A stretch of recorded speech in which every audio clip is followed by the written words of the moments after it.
আসসালামু আলাইকুম ওয়া রাহমাতুল্লাহি ওয়া বারাকাতুহু। নাম্বার হাদিস শরীফ, আখলিস দিনাকা ইয়াকফিকাল আমালুল কলিল।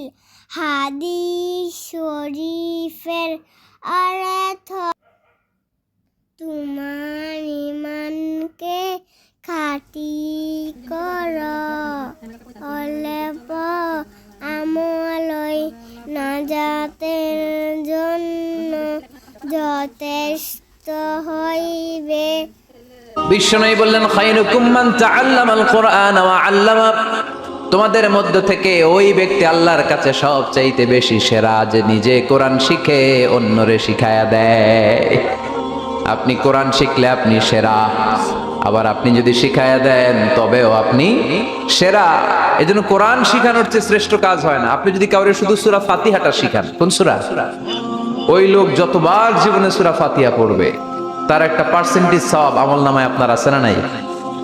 আবার ওই লোক যদি কাউরে এই সূরা ফাতিহাটা শিখায়, আবার যারে শিখালে যদি আবার আরেকজনরে শিখায়, এভাবে যতজনকে শিখাবে প্রত্যেকের সওয়াব